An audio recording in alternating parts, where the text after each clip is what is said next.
Thank you so much for joining me today. I'm so excited to get to talk to you about the summit and nervous system regulation in business, which is a very fun topic. And it's cool that you brought this up because it seems to have popped up for me a few times in the last couple of weeks. So that seems very apt timing. I always really love starting just with your story and how did your journey with yoga begin and what really drew you in at the start.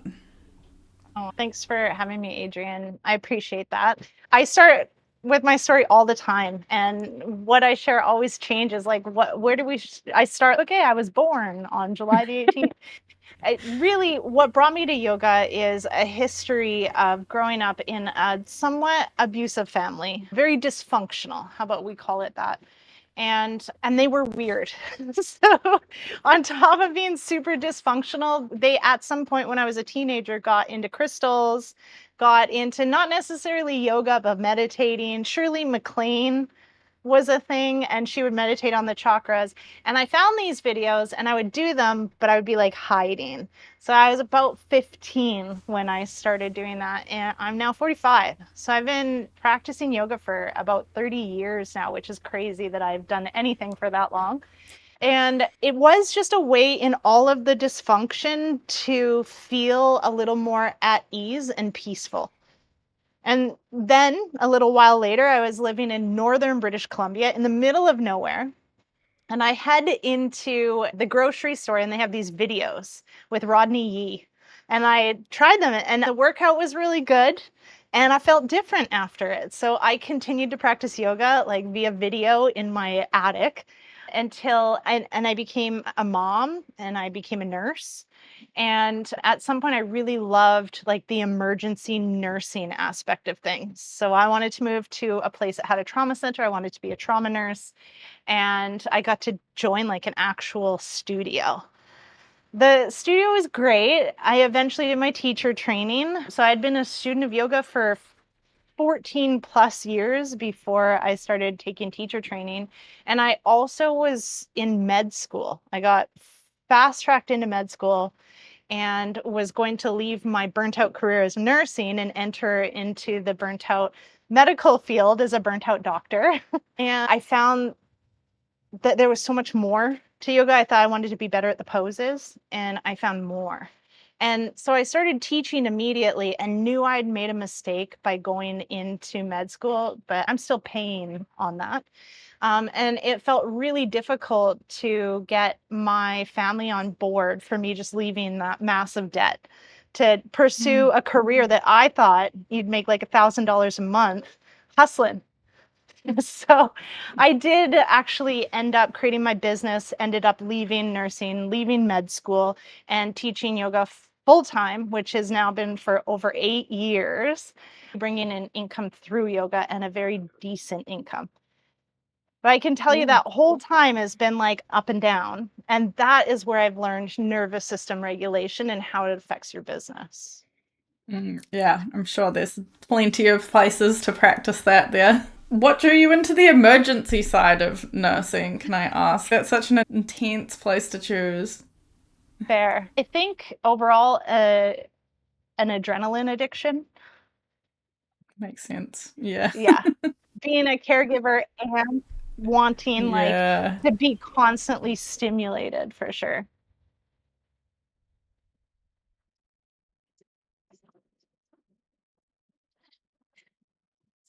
That's a great that's a great question. It's a little bit of both.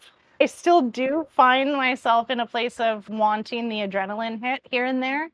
Um, Yoga has been the replacement for sure to calm my nervous system and then recognize that I am quite an addictive person in general. And in the last 4 plus years, have quit drinking, have quit taking medicines to go deeper on my journey, have quit really dabbling in so many addictions that I had that I didn't even realize. Yeah. That's a good point. Yeah. So now I'm Yoga's addicted to definitely yoga. helped me with, yeah, I would say very similar for me in terms of that. Yeah. Could you share a little bit about your journey from like when you started yoga teaching to where you are now, and you've taught like over 20,000 yoga teachers, which is absolutely wild, and you're living in Costa Rica, which is like a dream place to live. Could you tell us a bit about how did that look for you? Yeah, thank you for asking. It started off super cool. So I did teacher training at the studio that I was attending, and I was a nurse, and we received less than high quality anatomy teachings in the teacher training. And so my teacher asked me at the end of that, is it possible that you could teach the anatomy from here on out? And I was like, yeah. So right out of teacher training, which was happening, the next intake was in 3 months. I was teaching full on teacher trainings, the anatomy portion of things immediately. And so that put me in a place of getting comfortable with groups and the confidence in my teaching, because I felt like I was pretty natural at it. I think because I'd practiced for so long. So I was out there and I was super comfortable, and now all of a sudden I'm teaching teacher trainings. And so then I started to expand. Not only did I like have this entrepreneurial journey my whole life, I was actually not just teaching a lot of classes in a lot of studios. I was creating a funnel of people to come to workshops. Right. So instead of the $32 per class, it was like $32 per person. And that was an immediate funnel to also bring people into teacher training. So I was offering such things as like the chakras, which I love so much, and more YACEP trainings right out of the gate, how to do yin, because I had practiced yin pretty much all of my time of being a yoga student and then a teacher. So I started offering these specialty trainings right away. And then after the anatomy for my teacher, she asked me within a couple years to co-facilitate with her. So that was pretty cool. That was in like close to Vancouver. And then I took a leap, and I ended up in, I guess, a midlife crisis, you could say. I sold everything I owned. My kids had moved out. I ended an 11-year relationship, and I just went to Peru to sit with ayahuasca for 2 weeks. And that was like, and I had already been running yoga retreats with a friend in Costa Rica. So I just imagined that I would go from Peru to Costa Rica, and I did end up here. And there was actually a time when I was going to go back to nursing because financially I was out of money. And things happened as they do when you follow your path. And I ended up teaching anatomy for a training in Costa Rica. And the woman said, "Oh my gosh, what you're offering with this anatomy, I've never seen before. You need to work for these other schools." And trust me, anatomy is like one of the things that a lot of teachers don't understand. So I then contacted these schools and was immediately hired by all of them to go and teach. And that was 2019. So I started teaching for these teacher trainings that offer like 28 plus teacher trainings per year. I wasn't doing them all, but I was doing many. And then the pandemic hit. So not only that, I had been building my own brand, I started launching my own teacher training. So literally, when I was telling people I've done over 100 teacher trainings, they're like, there's no way, how? I was like, not only am I teaching this in person 200-hour teacher training, I'm also teaching an online one for school yoga plus sacred path plus friction. At some point, running 4+ teacher trainings at a time, some going on for months, some going on for weeks, and then also maybe teaching a 50-hour yin. Mm, So wow. that's kind of how the journey went. So extreme to be able to maintain my lifestyle living here in Costa Rica and still being able to travel back and forth to have a family life. Yeah, that makes sense. Because when I was like reading your bio and the 20,000, and I was like, how is this Like, humanly how? possible? I want to know the maths on this. Yeah, She's a totally. machine. Yes. Some of Yeah. those teacher trainings had 30 plus people in them as well. Yeah. So one Yeah. day I sat down and I started counting up, and I'm like, wow, I've taught a lot of teachers. And since my dharma has been to make an impact through teaching, I really believe that. The other day I had this huge insight, like my dharma has come true, like I'm living it. If I have supported that many people in finding yoga, whatever that looks like, I have impacted the world, because those 20,000 teachers are going to touch how many other people's lives? Yeah. The ripple on that is like Boom. That's amazing. That's one Right? of the goals of the summit is so we help teachers so that then they go help more people and then it just like ripples out into like lots of amazing goodness and support for people around the world. That's crazy. Oh, yeah, thank you. Ah, that must feel so nice to have come to that realization as well. To sit And down and actually look at it that way, yes, because I tend to be like, I'm not doing enough. Oh, look, we have this many people in this training now that there's a global financial crisis. And I did have this chill out, like I'm taken care of. And if this is how many people I need to impact right now, then I've impacted so many. So, yeah, it was a more recent. And if I can share anything, it's about coming back to we don't need to do more. We need to be more and then recognize what we're already doing. And that's enough because when one person messages me and says, what you said really affected me, that feels pretty nice in my heart. So even if I affect one person or 20,000, that's pretty great. And I'm doing my Dharma. yeah, beautiful. And that's a message. If you are impacted by someone that's a content creator, do reach out because I can say for all of us, it means so much. Because sometimes Yeah. you're like, I feel like I'm speaking to a brick wall. Is there any point? And then one person will reply to your email and be like, oh, I really appreciate that. And you're like, oh. So it makes a difference to leave the reviews and reach out and talk. And it's really, I try to make an effort to do it when I can, when I think about it. And then when did you incorporate business coaching into this? Yeah. So literally 2017, at some point, I added coaching, like life coaching. I got a coach. She was like, you're a natural at this. Why don't you do this? I think I am not a natural, but I was an emerge nurse, and part of emergency is psychiatry. And so there was dealing with a lot of people in psychoses. And then I became a facilitator of de escalation. So I think I've just been like a natural. First of all, I've been the mediator of the family my entire life. I'm a bit of a people pleaser or a recovering people pleaser. And so that was a big thing that just I stepped into. And that was where a significant boost in my income came from.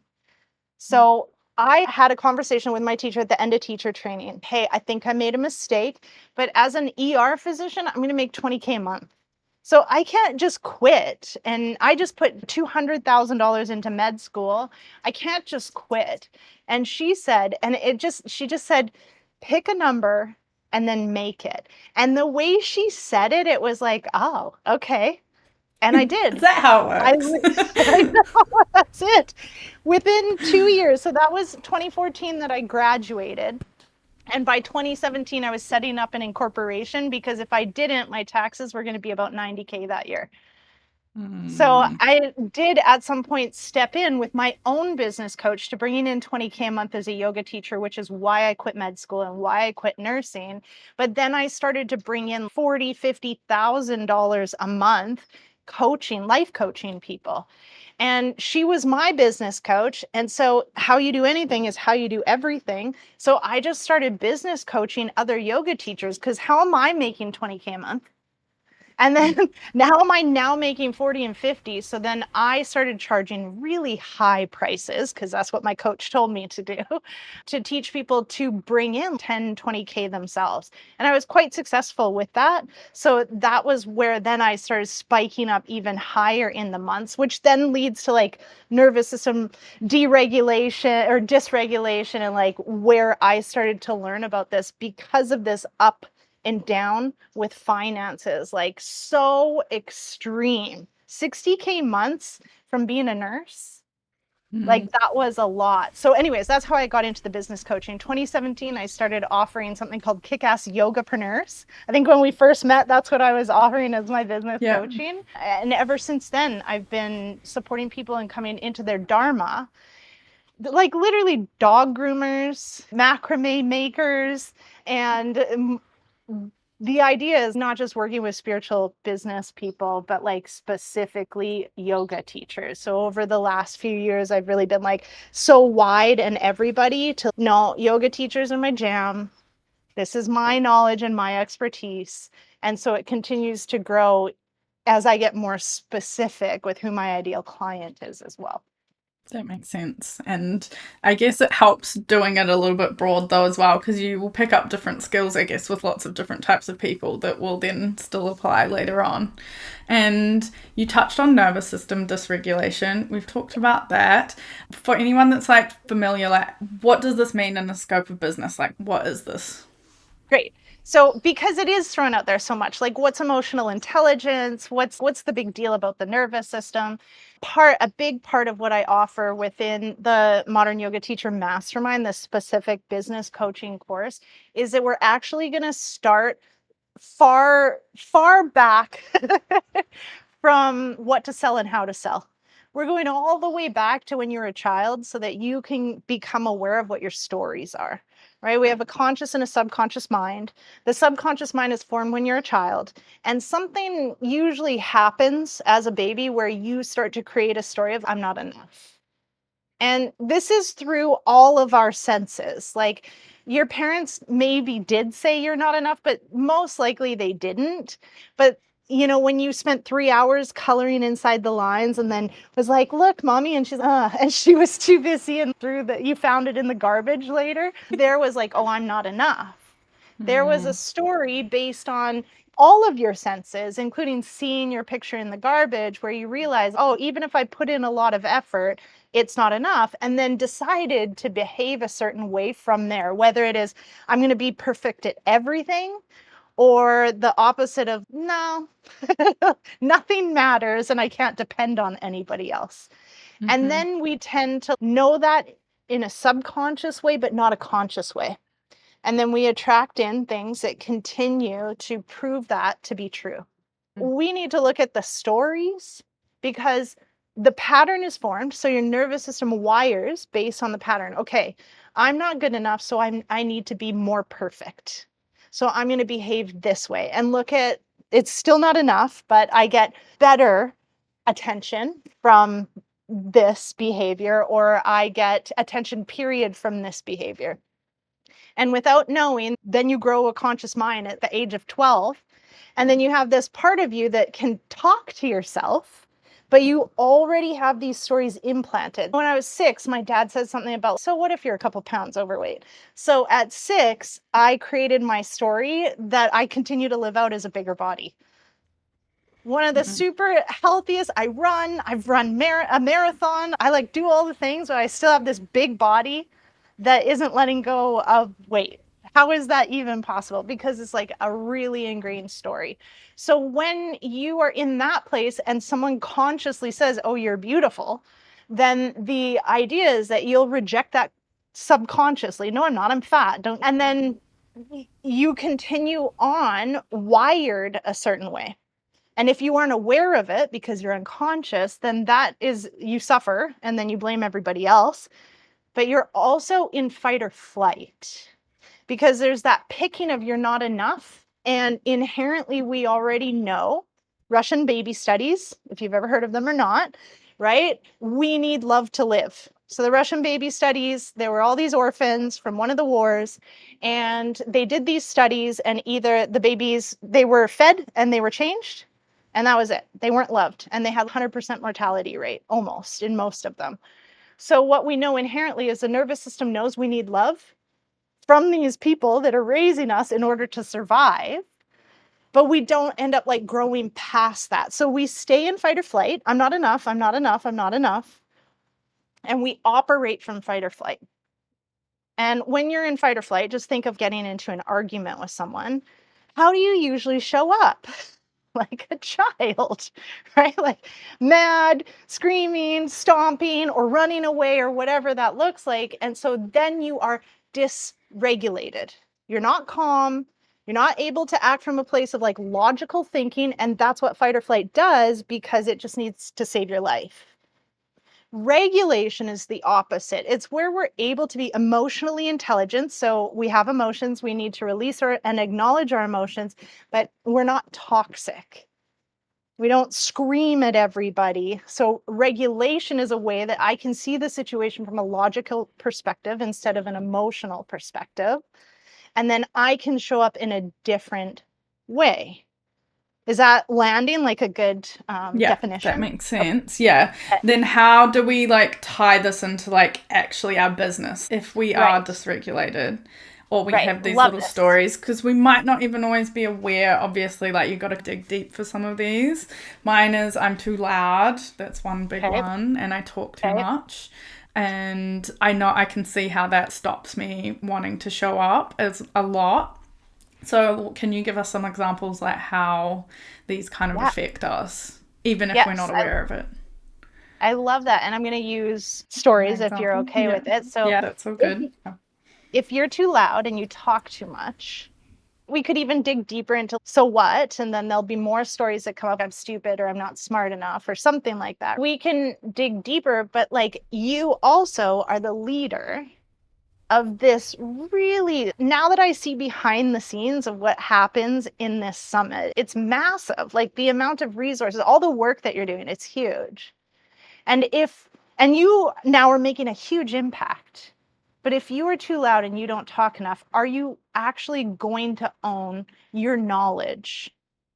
Or are you going to maybe hide behind the scenes and let other people that know more, that are better, that are smarter, that are quieter, but actually louder, more confident? Are you going to be creating the impact, or are you not going to be because of your stories? So when we become aware of them, we can say, oh, that's a story.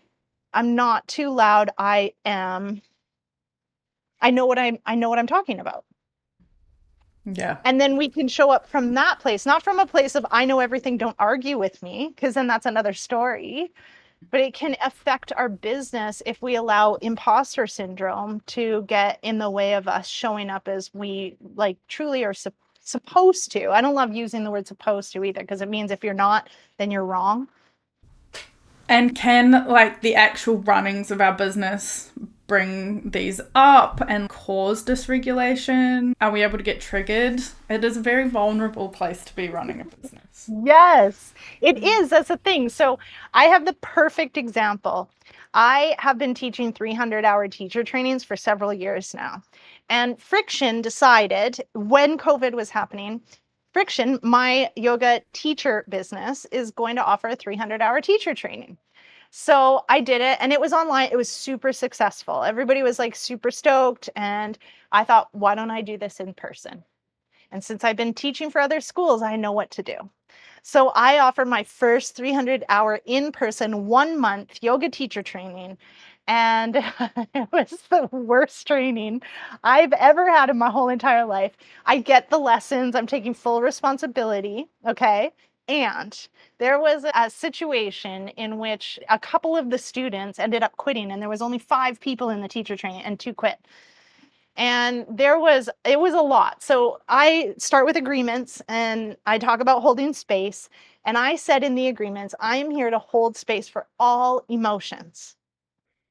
Being an older woman and having younger women in teacher training, if there's a mother wound, a lot of the time I'm going to fill that space. And I believe that's what happened. But at the same time, my grandma died. It was so much going on that when these people started to like act not adult like and get really upset with me and tell me that I was wrong and that I was this and I was that, I was not able to respond with regulation. I was in such a place of like, I said these words to the teacher training.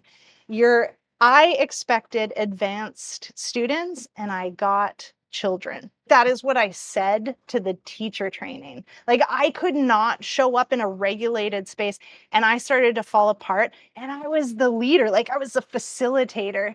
So or maybe there was 6 people and 4 people ended up graduating and 2 left, but I did a disservice for the 4 people that were in the teacher training that stayed, because I wasn't we battled for about 2 weeks before they finally left. And so a lot of my teachings, instead of check-ins and teaching yoga, was about like, this person talked to this person who said this. Now we're going to talk about it as a group, but no, we're not. And I could Mm. not show up in full integrity. I was essentially a triggered child running a teacher training, and it's not my proudest moment, but I did learn a lot. Here's what I learned. I am able to hold space for all emotions except when you don't like me. And to really hold space, because I'm such a spaz about like the energetics of holding space, I was able to actually go to another level after I figured out what was going on and how upset I was. But it was very difficult for me to regulate within that situation. I felt so unsafe. And I also learned when people say that they hold safe space, like I always say, is like clearly this one woman did not feel safe. But I kept telling her that I hold safe space. And so I learned a lot about it's not safe if someone seriously, like subjectively doesn't feel safe. And I can't keep owning that because safety is up to the person that's in the space. Is that Yeah, a good that's example? yeah, that's like a lot to deal with as well. And I imagine like just having like your grandma die and all these external things Oh, going on at the same time, and it just would have been a lot. So you're already in a triggered state. How did you, either in that example or like what you've learned from that example, how to try to bring ourselves back into a state of resetting our nervous system when we're faced with something like difficult like this? yeah, that is such a great question because I couldn't, it was really hard to pull myself back. I actually stopped attending the meals and I stopped eating. And this was like I lost so much weight. I remember everybody telling me like, "Oh, you look so good. You lost so much weight." And it was like, "Yeah, but this wasn't healthy." Like I'm eating, but I learned so much. So one of the teachings that I think is so important is personal responsibility. Right? Everything is not happening to me, it's happening for me. And so if I look at my outer world is a reflection of my inner world. And right now, my outer world is falling apart. What's happening inside and what's my lesson? And there were some really deep lessons there. The staff at Anamaya, which is where I was running the retreat, I then saw them as my family. Being like a lone immigrant in Costa Rica that didn't speak very good Spanish, that brought me closer to those people. Like, we are family, like, they are my first family here. And then I learned about I'm actually not safe, especially if someone doesn't find me safe. And I am not holding great space if I'm like, you can't come in because you don't like me. Mm. And so it was time off, like when the teacher training was complete, that I was able to get out of the triggered and really see, okay, here were the lessons and here's how I can show up differently. And then at that time, it really was, I was doing teacher trainings like I just shared, like back to back to back to back within 5 running at the same time. And I don't, it was helpful then, but I could not do that now. That's a lot I of like burned hustle. out. Yeah, Oh, that's probably part of what added to it. Then, if you, so looking, say like something similar happened now in a teacher training, how would you, having learned those lessons, would you like step in and reset and manage it differently? yeah, that is, it's like the do-over, right? I am able to hold space now for people. Literally, it was a teacher training that was after that. And the same thing happened. So one of the students started to get quite agitated. And it was within like the first couple of days. And I could see it and I could tell. And I remember I braced. Oh, here we go again. Maybe I need to quit teaching. And in that moment, I said, "Hey, Maria," her name was Maria. "Maria, what's up? Like, I'm feeling something from you." And she's a different person too. So I do that all the time. And she just came back at me with what her real issue was. No people pleasing or not directly. She just said something about what was going on with her. And I was like, oh, wow, I didn't know she was feeling that way. I honored her feelings. I did feel a little like triggered or fight or flight, but I was able to breathe and just allow her the space to have her feelings. It didn't mean it was true. It didn't mean I was going to die. It just meant like she was upset in this very moment. And as soon as we started talking about it, I was like, "Oh, thank you for sharing. Also, that's not what I'm trying to like portray." And she was like, "Yeah, I didn't think so. I'm really glad we got to talk about this." So literally like everything in that moment changed and it was a different outcome. And I did say to her what I had learned, which was I have difficulty holding space when someone doesn't like me. And I can do that now. Just be patient with me, please, because it is hard, because I want you to love me. Yeah, so it Just worked out, and it was from a place of vulnerability and authenticity. And I guess one thing I'm hearing as well is like being able to separate yourself a little bit so you know that it's not necessarily all about you, so you can approach that situation without feeling super triggered, or at least like being aware that you are triggered by something, but it's not, you're not necessarily understanding it. So you go, and a child's getting upset and misreading a situation potentially. Yes, completely. Also, the sutras talk about this. The sutras talk about the impartial witness. Like I'm a spirit having a human experience. So I'm meant to be fearful and have all these things and navigate emotions. So if I can just step back for a minute, then that's going to be super helpful. That Don Miguel Ruiz is the Four Agreements. Don't take anything personal, because it's not really about me. It's someone else's projection onto me. And when I can see that, I realize I'm still triggered, then there's something there for me. But if I've worked through this and I'm like, okay. So doing your own work is so important, because the only reason that you would be triggered is because there's a trigger in you. And if Mm, you do your somatic work, your movement to release the emotions, to acknowledge the emotions, then the emotions don't build up. And therefore you spend less time being triggered. mm, So people can have their feelings, and it's not about you. It just is what it is. And you can then hold space for that. And then have yeah. boundaries, so that when someone's like attacking you, and not pleaser, right? There's this balance. But what I also love about the nervous system and business is that when you hit it big, when you go viral, when something happens where you just say hitting it big is, I made $3,000 this month, and you've never made $3,000 before, there's often this up and down that happens that's quite dysregulating as well. It's bringing up these stories that we're talking about just by making money. And if you're not willing to receive those finances, you'll get rid of them as quickly as you can. So what I noticed when I had $60,000 months is I was spending like 70K, because I had a coach that was $185,000 a year, and I went to India first class, and then and here I am in India, and I just had my biggest month ever, and I'm afraid my credit card's going to decline because I know I'm over limit. Mm, So that's really dysregulating as well, which means that next month, since I'm spending so big, I need to make another $70,000. How am I going to do that? And so when I come from this place of fight or flight, because now I need to make 70K a month and I don't know where it's coming from, it's not coming in like on the regular, then I'm going to come from a place of fight or flight. And if what I am attracts what I am, then I'm going to call in people that are also in a place of fight or flight. And mm. the situation is probably not going to roll very well, which is what I saw myself doing back in the 300 hour. I was burnt out, and I was attracting in burnt out people. And when we're burnt out, we're dysregulated. So we're not even able to see, hey, girl, hey, settle down. No, we're just like, you. Yeah. Yeah, burnt out is a hard place to like, and it takes a lot to get out of that. Yeah. I was wanted to ask in terms of flipping it a little bit when, because you brought up like getting into bigger months. So often growth is very uncomfortable and it can be very triggering. You mentioned like you can make all the money and then it's, I'll just get rid of it quickly. So how can we stretch ourselves in like a healthy way versus just like pushing ourselves and ending up in that cycle of burnout? How can we keep expanding incrementally without it Right. crashing down on us? I would say this was a big lesson difference between my first coach and my current coach.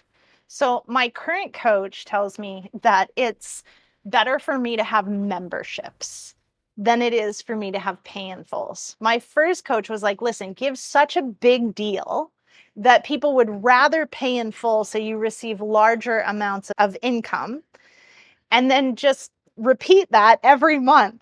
Okay. So great. When I was up to 70K, that meant that I need 2 pay-in-fulls or whatever that looked like to bring in that much money, which meant that I was hustling, because if I get less people or more people paying less, It's a little bit easier to have that conversation than less people paying more. I still need to be talking to the same amount of people depending on what my offering is. So my current coach says that when these big spikes come up, then we're constantly in a place of fight or flight, and we're creating more drama in our lives. So what would it look like to find balance? Don't even have a pay in full option, just have a membership price. And then what happens is, so first month, right? I have a $20 app. I'm going to focus on getting 10 people to sign up for my app. Great. That's $200. We're looking at the long game, not the short, right? The viral overnight thing, which never is a viral overnight thing anyways.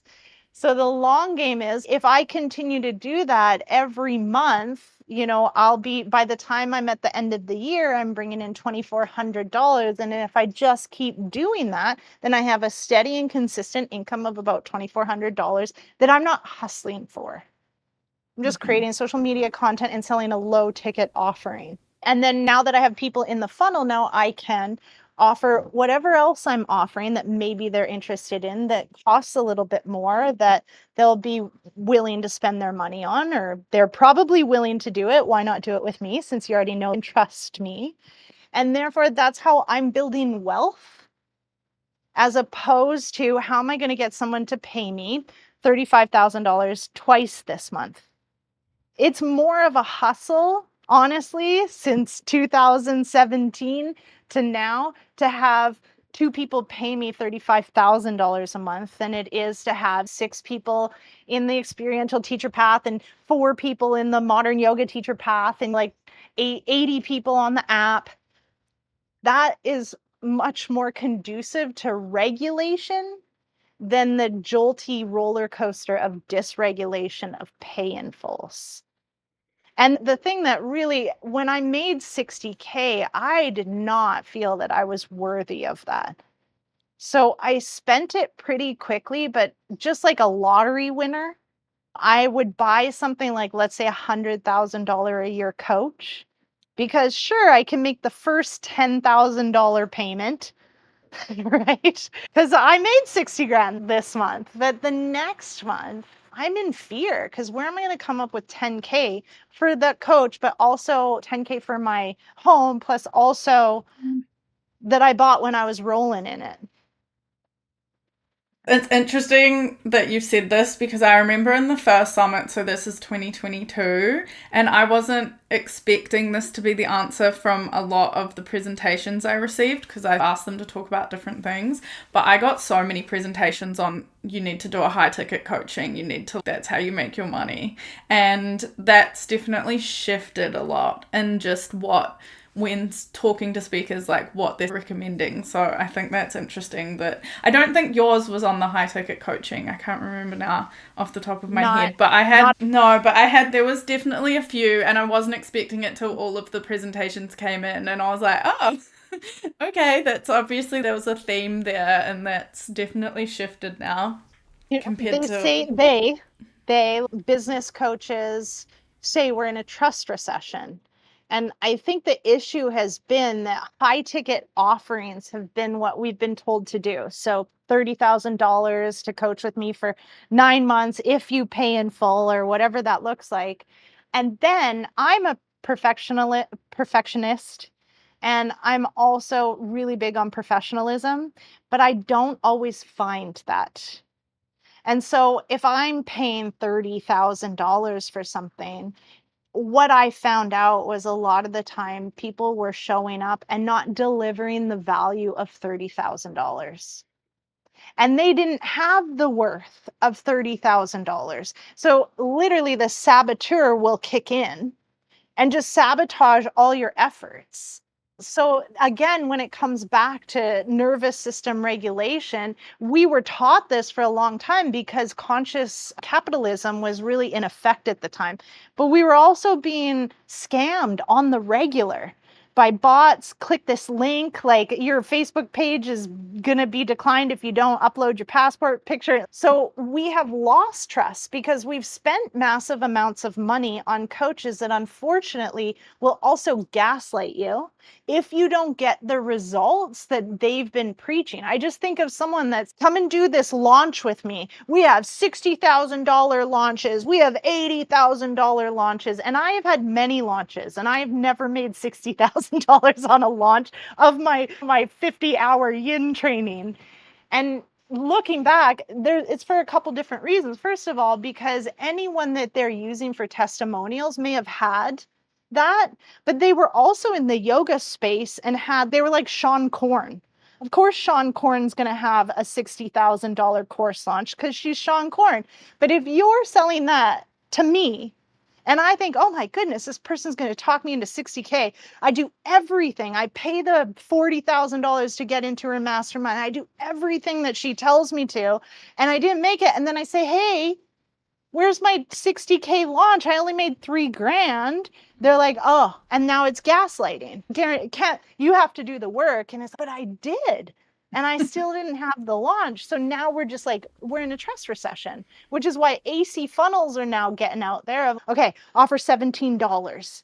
And then when someone pays you $17, they're in the space of spending their money. So bump up your order for another $27 so that now you've got them while they're in the mood to spend, but then also do an upsell of an order bump of $297, because tell everybody by hitting their pain points how they don't actually know anything and this $17 course that they just bought isn't going to solve a thing.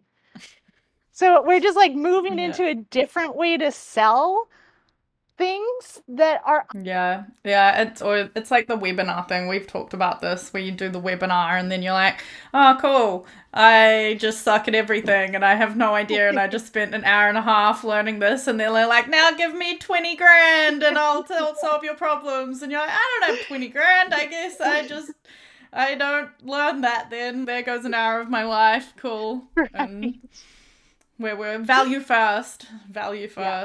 It also makes sense because, as I mentioned, in 2022 Summit, everyone's two-handed coaching. And I was like, a lot of the people coming were brand new yoga teachers. And I remember watching them and I'm like, I don't feel qualified to jump into, I don't know what I'd offer people. Like I haven't had enough skills. And it's like, everyone's got a skill and maybe that's true, but I'm like, I don't know. It's like what settles with you.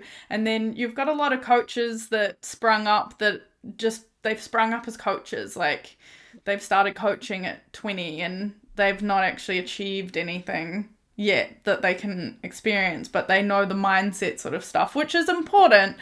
Yeah. But it's one piece of the puzzle, I think.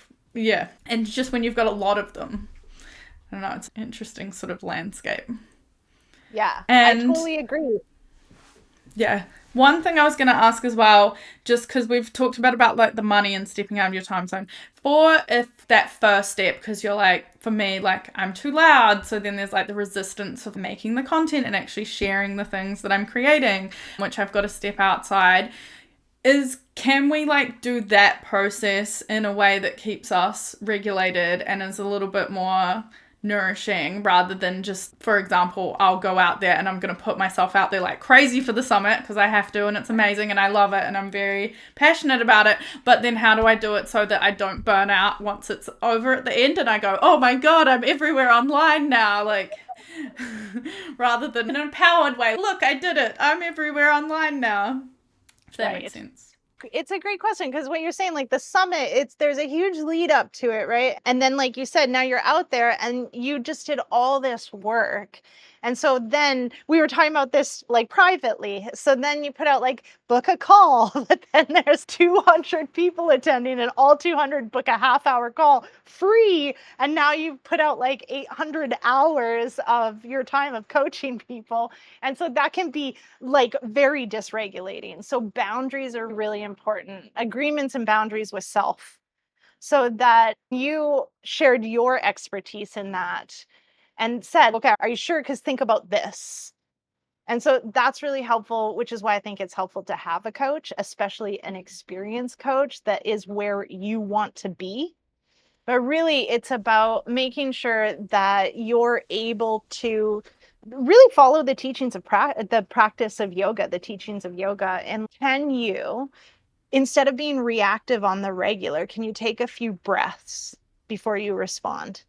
Can you then, yes, once you've got your story, I'm too loud, we want to create a counter story. So if it's, I know what I'm talking about, let's just say that's your counter story. I'm too loud to, I know what I'm talking about, and I make an impact. So when you're everywhere and people are like, Adrian, can you come from a place of let it in? Also acknowledge the emotions that you do actually need to acknowledge, process. Like the only way to heal is to feel. So there's still like a whole thing you got to go through. Release the emotions, but then say your counter story so that you're actually, what you're doing is you're rewiring the nervous system. The counter story is, okay, you on default, your samskara is, I'm too loud. But now I need to create a new samskara, and I don't want it to be like a negative one. So what if my new voice inside my head, instead of constantly saying crappy things to me, is saying, you're doing a good job, girl. And know that I'm 45 years old. This voice in my head has been running the show for, let's say, 39 of those years. And she still runs the show. Like I literally catch her now, but it's taken some time. I remember I was like in a retreat one time and I walked up and it was like a staff meeting and everybody was beautiful and thin. And I thought, what am I doing here? And I was like, whoa, that was really mean, because all I could think of is these people are amazing and I'm fat. Mm. So it takes time and consistency and will to keep showing up for yourself, as opposed to knowing your stories and then just keep playing them out. Yeah, and then so I guess like just holding yourself in that space as well and knowing. And then I heard a really good quote. I think it was Amy Poehler in her book. She talked about how the voice is always there and it's just, you just got to put it in the little drawer, or you just got to not let it like in the driving seat, but it can sit in the back seat and sit there and it'll constantly talk at you. But you're like, no, it's okay. You're not driving. I'm in charge. Yeah. And you treat it like it's its child, because that's what it is. Yeah. Yeah. 100%. Yeah. I love that. Beautiful. And because we've mentioned the summit a bit, but we haven't quite talked about too much, and you're my wonderful co-host this year, and I'm very excited about it. And I loved that it was, because I've created the summit just out of the idea to share it, but I'm not like a yoga business coach. So there's so much imposter syndrome that leads me into the summit about that, but I'm not claiming to be an imposter coach, a business coach. I always have to remind myself of that. That's not how I position myself. And if anyone mistakes that, then I'm sorry, because I never said it. So I'm so glad to bring our superpowers together, because you initially asked, like, how do I run one of these things? And I was like, why don't we just do it together? Because I'm great at the tech stuff and you've got all of the amazing business coaching side. So I really appreciate that. I just want to ask, what drew you to this event, and like, how do you think it'll benefit the attendees? Okay, so why I think what you're offering is amazing is because as I've gotten clearer and clearer on my ideal client, I don't think that it's beneficial for a brand new yoga teacher to dive into business coaching. If you aren't confident in teaching a class to students, or going on your Instagram and showing your face, or even making your profile public, the success of your business is it's just going to be another thing that you use to prove to yourself how you suck. So what I think is important is to improve one's skills and confidence in teaching first. And my ideal client has 2 years of teaching under her belt before she starts to focus on her business more. So I love that you're not just, first of all, out there to sell a bunch of stuff to make a bunch of money. Like you literally, even from the first time of the summit that I was a part of as well, I felt like you really were coming from a place of wanting to know more yourself, wanting to be more skillful of a teacher, and then share it with other people. And so that's what's drawn me to this, is you don't just like hammer yoga business. You're like, how can we improve our businesses by also improving our skills, which is something that I also teach, is let's be skillful and offer quality. Let's offer results. Let's really not just show up. Like I see some people come in and they're like, they think yoga teacher is a lifestyle. I'm going to move to Costa Rica. I'm going to stare in people's eyes too long, and I'm just going to make $70,000 a year doing that, or a month doing that. Yeah. And that's what's led to the issue that we've been talking about this whole time, is at some point you can only uphold that Maya or that illusion for so long before it's going to fall down. So what if we look at, if you're teaching yoga, that you're actually practicing yoga, all of yoga, not just teaching asana. And I feel like you are the conduit for that. Oh, thank you. Yeah, You're welcome. it's definitely feel very seen. It's definitely something that I was like, I want to learn. So I was like, how do I go learn about this? And there wasn't anything at the time really. Like Right. it was only a smattering of stuff back in 2022. And the focus of them, these aren't just a bunch of webinars that you watch and be like, oh man, now I've got to sign up to 30 people's like things Right. to actually understand. Like it's more Right. TEDxy style, so you can actually come and Yeah. learn something and apply that. And then when you're ready, you are aware of who is teaching and who is helping, and you can like dive deeper into that thing. So, oh, thank Yeah. you. I'm so excited. Yeah. And is there anything in particular for this year's event? I was also, because we are expanding on the becoming a better teacher, I have a whole new day all about professional development, which I'm very excited for this year. Anything in particular for this year's event that you are excited to about? Yeah, I got behind the scenes checkout of who is attending. And I feel like what I'm super excited about is that you're not just going after names. Like the lineup isn't like a bunch of famous yogis, which again, when they're giving us advice is, oh yeah, that's great when you have a following of 1.1 million followers. Thanks for the Yeah. advice. Tips. What you are doing is, I feel like the people that are showing up, you are offering always like different perspectives from different people. And I also appreciate that it's so broad. Like it's not just, okay, you need to be an online yoga teacher that's just offering this. So I love all four of the days. And I love that there's such a broad offering and such a broad perspective of people coming up to share their their specialty. Yeah. Yeah, there's so Yeah. much good stuff coming. And yeah, the other one with learning from people that are these huge names, I find is like they built their business maybe on YouTube or something in 2019 and hit the 2020 boom. What they learned in their journey and how they grew their business does not necessarily like work, or doesn't work in the same way as now. So it's a little bit tricky. Like I appreciate what they're teaching and their Yes. offerings, but it's a Yep. little bit tricky if you're going to start from scratch now because it's very different. Digital Right. marketing changes so quickly, especially every time you're new. Once you have an audience, it's going to be so much easier for whatever you do. Perfect example, right? Facebook ads and Instagram ads. Like, where have they gone? Like, when you Yeah. have a bigger audience, then these ads are quite beneficial.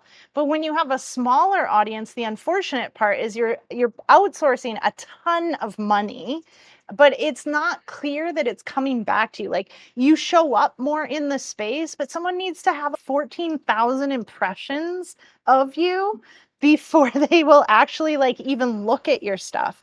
So you spend thousands and thousands of dollars with a small audience to get people to buy, and it doesn't, like, the ins and outs don't always match there. When you have a bigger audience, then it's a little bit easier to see because you have a massive audience, so you're just reaching them and turning them from cold to warm or cold to hot.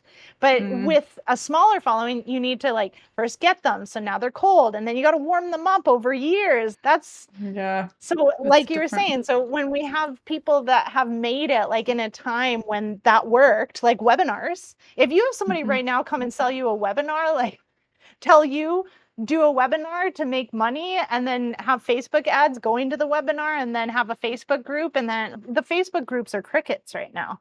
So the Mm, advice would be bad, and then they're charging you $20,000 is so right. You've got like a really cool amount of people that are like in it and working it in a global economic crisis right now. yeah. Yeah, that's definitely tricky times to figure things out, but it's Yeah. interesting to see some of the trends and what will start working. Yeah, and I like to end the podcast with a rapid fire question. So, if you could turn to yourself in your first year of becoming a business owner and an entrepreneur, what advice would you give? I would just say slow down and stop trying to prove yourself. Like you're doing a great job, babe. Lovely. That's good advice. It can feel often like we're trying to always hustle, and then that sense of hustle is the thing that gets in your way of Yeah. actually Yeah. getting there. Or you keep staying in that sense of hustle and then you miss 5 years of your life or whatever because you were Yeah. too focused on the hustle. Yeah. Yeah. Beautiful. Oh, thank you so much.